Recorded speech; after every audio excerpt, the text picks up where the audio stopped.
할렐루야. 10월 18일입니다. 오늘도 주님의 말씀 가운데 거룩한 응답이 있고 그 응답을 통하여 순종하는 믿음의 삶이 되기를 주의 이름으로 축복합니다. 스포츠 경기를 보면 마지막 결승점에 누가 먼저 들어가느냐 이게 중요하더라고요. 이번 아시안 게임 보니까 자기는 다 도착한 줄 알고 세레모니를 합니다. 와 했는데 2등 오던 사람이 앞발을 확 내밀음을 통해서 1등과 2등이 바뀌어버립니다. 그러면서 아니 조금만 늦게 했더라면 좋을 건데 조금만 늦게 했다면 자신이 1등이 됐을 텐데 마지막까지 조금만 더 힘을 다하여 갔으면 자신이 1등이 됐을 텐데 그 순간을 참지 못하고 세레머니를 한 겁니다. 내가 이겼다고 와 했는데 뒷사람이 먼저 발을 내민 겁니다. 그래서 1등과 2등이 그때 바뀌어버립니다. 참 아쉬운 상황이죠. 우리도 이제 어쩌면 2023년에 막바지를 살아갑니다. 이 마지막 그때 열매를 맺느냐 맺지 못하느냐. 우리는 2023년을 살아가면서 깊은 데로 가서 금을 내려 고기를 잡으라. 우리의 깊은 곳은 어디였을까? 나의 가장 깊은 곳은 어디였을까?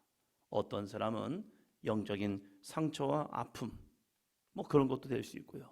어떤 사람은 육적인 열매를 위해서 애쓰는 깊은 곳도 될 수 있고 어떤 사람에게는 영적인 열매를 위해서 영혼 구원을 위해서 깊은 곳에 가서 금을 내리는 경우도 있을 거고 또 어떤 경우 자신들만의 깊은 곳이 있다는 거예요. 그것이 실패의 자리일 수 있고 어둠의 자리일 수 있고 아픔의 자리일 수 있고 있다는 거예요.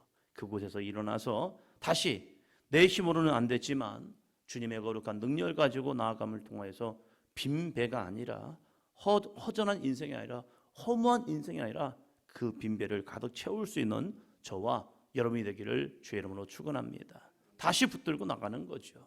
다시 남은 기간을 바라보면서 힘차게 나아가는 겁니다. 이것이 역전의 인생이죠. 역전만큼 짜릿한 건 없는 것 같아요. 지고 있다가 그 마지막 힘을 다하여 달리며 나가면서 역전시키는 것.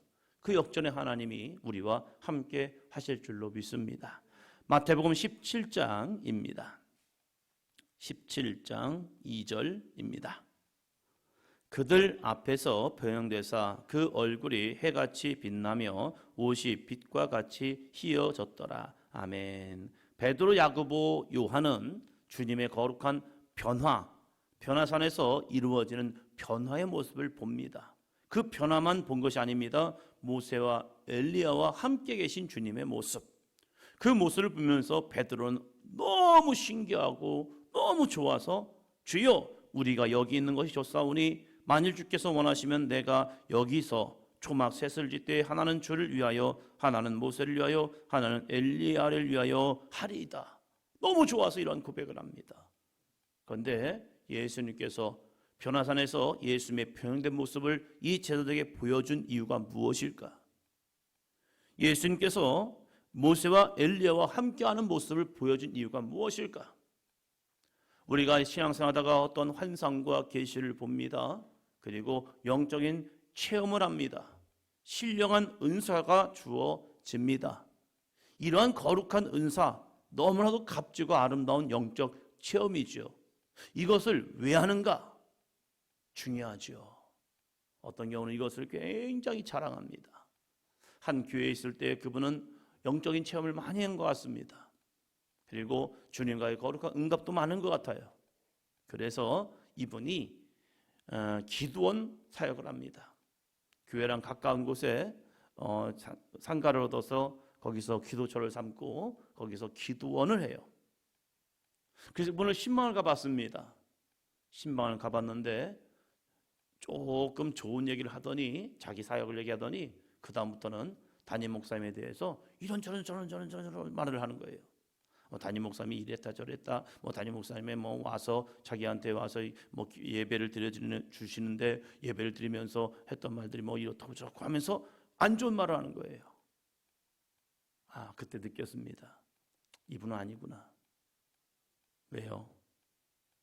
영적인 체험을 주시는 이유가 있습니다. 5절입니다. 말할 때에 호련히 빛난 구름이 그들을 덮으며 구름 속에서 소리가 나서 이르되 이는 내 사랑하는 아들이요 내 기뻐하는 자니 너희는 그의 말을 들으라 하시니라. 아멘. 예수님의 거룩한 변형된 모습, 모세와 엘리야와 함께 하시는 모습, 어쩌면 시간과 공간을 초월하여 이들과 함께하는 모습을 보여준 거죠. 그래서 예수 그리스도 하나님께서는 산자의 하나님이 되시고 과거와 현재와 미래 가운데 역사하시는 전능하신 하나님을 보여주시는 거예요. 그 예수님의 거룩한 변형된 모습을 보여준 이유가 무엇일까? 우리에게 거룩한 응답과 환상과 계시와 영적 체험을 주는 이유가 무엇일까? 그걸 통하여 교만하라는 게 아니에요. 이런 거룩한 환상과 계시를 통하여서 한 가지 원하는 게 뭡니까? 주님의 거룩한 능력을 보고 그의 말을 들으라. 그의 말에 순종하라는 거예요. 영적 은혜가 깊으면 깊을수록요, 신앙의 연륜이 많으면 많을수록요, 내 안에 믿음이 커지면 커질수록 변화되는 게 있습니다. 그것은 뭐냐면 거룩한 순종입니다. 베드로의 신앙을 봐도요, 사도 바울의 신앙을 봐도 그들의 영적 깊이가 또 깊어지면 깊어질수록요, 자신을 높은 곳에 올리는 것이 아니에요. 가장 낮은 곳에서 주의 말씀을 순종하는 믿음의 삶을 살아갑니다. 이것이 아름다운 믿음의 삶의 모습입니다. 성도님 때보다 집사님 때가요, 주님의 말씀 순종의 역사가 더 깊어져야 합니다. 집사님보다 권사님들이 많은 신앙 연륜과 그리고 교회에서의 중직자라는 믿음의 삶을 통하여서 권사님들이 더 순종해야 하는 거예요. 이제 권사님들 신앙생활하다가 장로님이 되시는 경우도 있지요. 참 은혜로운 직분이죠. 저는 직분을 사모하라고 말합니다. 왜요? 직분은요, 주님의 거룩한 영광에 쓰임받는 모습입니다. 세상에서 높은 곳에 올라가기 위해서 CEO가 되기 위해서 얼마나 애쓰며 노력합니까? 정말로 부단히 했습니다. 그렇지 아니하면 올라가지 못해요. 그리고 퇴임을 당해요, 중간에. 그렇지 않기 위해서 무던히 했습니다. 교회 직분도 마찬가지입니다. 높고 낮으면 아니지만 내가 주님 앞에 더 쓰임받고자 하는 그런 열망이 있어야 합니다. 그런데 서울에 목회하는 한 친구가 이런 말 하는 거예요. 요즘은 장로님 안 되려고 그래. 왜? 아직도 시골은 장로님들 되려고 애쓰고 노력하시는데 왜? 그랬더니 책임감 때문이래요. 교회에 대한 책임을 지기 싫어한대요. 그냥 신앙생활하면서 구원받기를 원하지만 교회에 책임지는 것, 이거 부담스러운 일이잖아. 그래서 뭐 굳이 그런 마음을 갖고 있대요. 그래서 장로님 하십시오라고 말하면요, 저 싫습니다. 목사님 저 부담스럽습니다. 저한테 그런 말씀하지 마세요. 왜 그러십니까 저한테? 이러신다는 거예요. 우리는요, 천국의 아름다운 영적 직분에 대한 사모함이 있기를 바랍니다. 이러한 은혜를 주면 줄수록요, 해야 할 것은 뭔 줄 아십니까? 그의 말을 들으라. 주님의 말씀을 듣는 거예요. 그리고 거기에 순종하는 겁니다. 근데 희한하죠? 신앙의 연조가 많으면 많을수록, 직분을 받으면 받을수록 내 생각이 더 앞서는 경우가 있어요. 나 자신을 주의 말씀에 복종해야 할 사람들이 더 이상 주의 말씀에 복종하는 게 아니에요. 하나님의 말씀에 귀 기울이는 게 아니에요. 희한하죠? 목사님, 성도들이 이런 말을 합니다. 목사님, 성도들의 뜻이요, 이런 말이 합니다. 사람들이 이런 말을 합니다. 저 장로님과 목회하면서 이 말을 많이 들어봤습니다. 목사님, 교인들이 그래요. 사람들이 그래요. 아니, 사람들이 아니라 장로님의 마음은 어떠신데요? 제 마음은 아니고 사람들이 그래요. 아니, 장로님의 마음은 어떤데요? 사람들의 이름을 가지고 내 마음을 표현하고 있는 거예요. 무서운 일입니다. 기도할 때에 주시는 응답을 가지고 오는 겁니다. 교회를 향한 꿈, 교회를 향한 비전도 마찬가지죠. 이 거룩한 은혜를 베드로와 야고보와 요한을 통하여 보여준 이유는 주님의 거룩한 신성을 보여주면서 너희들이 어떻게 주님의 길을 갈 것인가, 이걸 말씀하고 있는 거예요. 그래서 이 변화산의 거룩한 환상을 통하여 내가 주님의 이러한 모습을 보았어 라고 자랑하는 것이 아니라 너희는 그의 말을 들으라. 주님의 말씀을 들으라고 이 환상을 보였다는 사실이에요. 좋은 환상과 계시, 주님의 거룩한 응답을 받음에도 불구하고 내가 순종하지 않는다면 참 무서운 신앙의 삶을 살아갑니다. 우리는 무엇보다도 주의 말씀을 듣는, 순종하는 아름답고 복된 삶이 되기를 주의 이름으로 축원합니다. 이것과 연관시켜서 19장입니다. 19장 16절이요. 19장 16절. 어떤 사람이 주께 와서 이르되 선생님이여 내가 무슨 선한 일을 하여야 영생을 얻으리이까. 아멘. 내가 무슨 선한 일을 하여야 영생을 얻으리이까. 선한 일. 이 사람은요, 내가 선한 일을 하여야 영생을 얻는 것, 행위적 구원을 이야기합니다. 내가 어떤 행위를 하여야 구원을 얻을 수 있을까요? 라고 묻는 이 사람에게 예수님은 내게 생명을 들어가려면 계명을 지키라. 계명에 대한 이야기를 합니다. 그랬더니 이 사람이 내가 살인하지 않았고 간음하지 않았고 도둑질하지 않았고 부모 거짓 증언도 안 했고 부모를 공경하였고 내 이웃에 대한 내 자신과 같이 사랑하라는 주님 말씀을 듣고 나서 제가 이걸 다 했어요. 모든 걸 지켰습니다. 그럼 나 영생 얻을 수 있나요? 라고 이야기합니다. 그럴 때 이 사람이 하지 못하는 것, 이 사람 중심에 있는 주인, 그는 내가 영생을 얻기 위해서 하나님의 거룩한 말씀에 순종하며 나아가면서 내가 주님의 계명을 열심히 지켰습니다 라고 말하고 있는 거예요. 그러나 주님이 볼 때 이 사람에게는요, 그 안에 하나님이 주인이 아니라 또 다른 주인이 있었습니다. 그 주인이 뭔지 아십니까? 21절이요. 예수께서 이르시되 내가 온전하고자 할진대 가서 내 소유를 팔아 가난한 자들에게 주라. 그리하면 하늘에서 보화가 내게 있으리라. 그리고 와서 나를 따르라 하시니. 아멘. 자신이 할 수 있는 걸 하면요, 자기는 의시됩니다. 아, 내가 이런 걸 했어요. 그러나 자신이 자신을 못 보고 있는 거예요. 다른 사람은 이걸 하지 못함을 통해서 정죄합니다. 당신 이것도 못했어. 당신 저것도 못했어. 왜 저것도 못해? 나는 이거 다 하는데 하면서 자신은 다 하는 것처럼. 그러나 이 사람의 중심에는요, 재물이 더 컸습니다. 돈이 우상이 된 사람입니다. 현대인의 모습 속에서 많은 경우가 이거죠.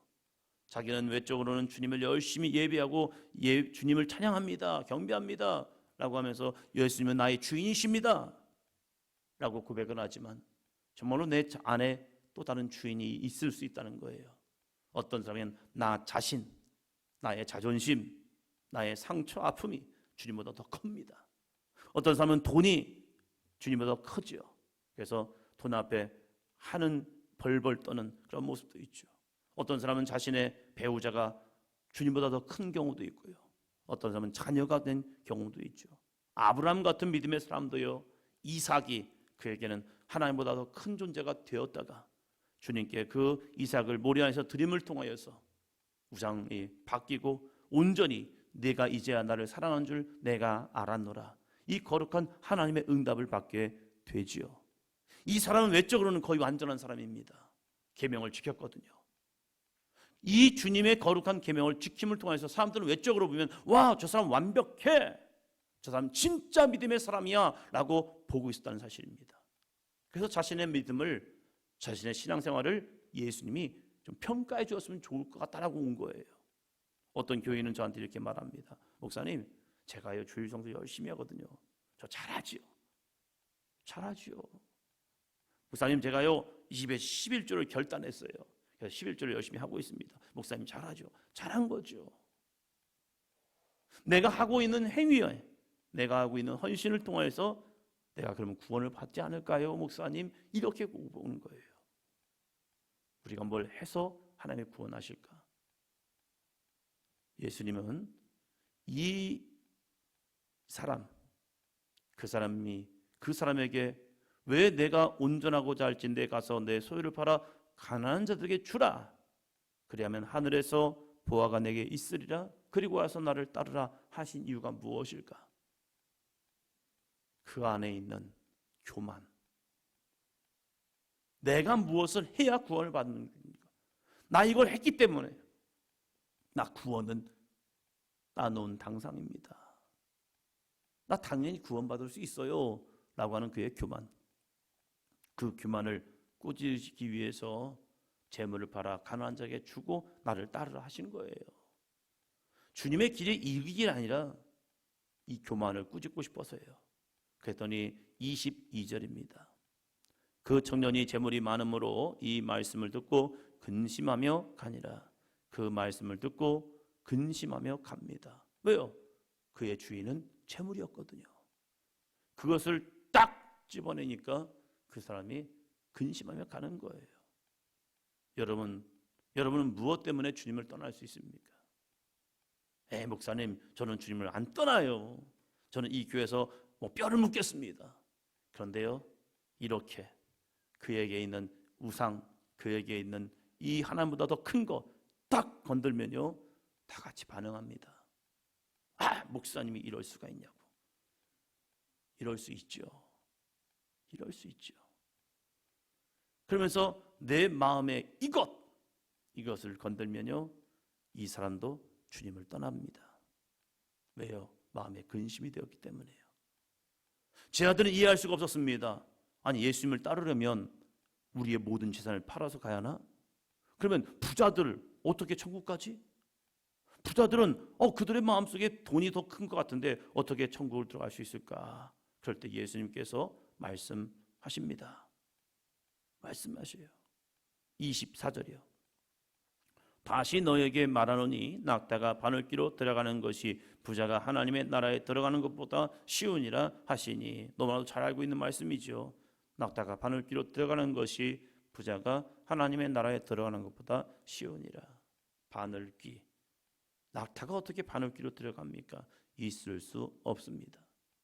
그러나 예루살렘 성전에는요, 바늘귀라고 얘기하는 작은 문이 있었답니다. 이 바늘귀라는 작은 문, 이 작은 문으로 들어가기 위해서는요, 낙타가 자신의 몸을 숙이고 낮추고 주인이 낙타를 끌 때 낙타는 겨서 들어가야 한답니다. 예전에 우리 어떤 이 산사에 갔을 때 입구가 너무 작았어요. 그래서 고개를 숙이고 할 수밖에 없는 그러한 문이 있더라고요. 그러면서 이 가이드가 그 설명해 주는 거예요. 이 문이 작은 이유가 다른 것이 아니라 사람들로 하여금 고개를 숙이고 들어오라고. 그래서 문이 작았다는 거예요. 아, 그렇구나. 누구든지 이곳에 들어가려면 고개를 숙여야 들어갈 수 있습니다. 신앙생활도 마찬가지입니다. 낙타가 바늘귀로 들어가는 것, 이것은 있을 수 없다고 말하지만 하나님이 원하시는 것은, 천국에 들어갈 수 있는 것은 낙타처럼 고든 사람은 들어갈 수 없고 그것이 낮춰져야 천국에 들어갈 수 있느니라. 그래서 26절 이렇게 말씀하시죠. 예수께서 그들을 보시며 이르시되 사람으로는 할 수 없으나 하나님으로서는 다 하실 수 있느니라.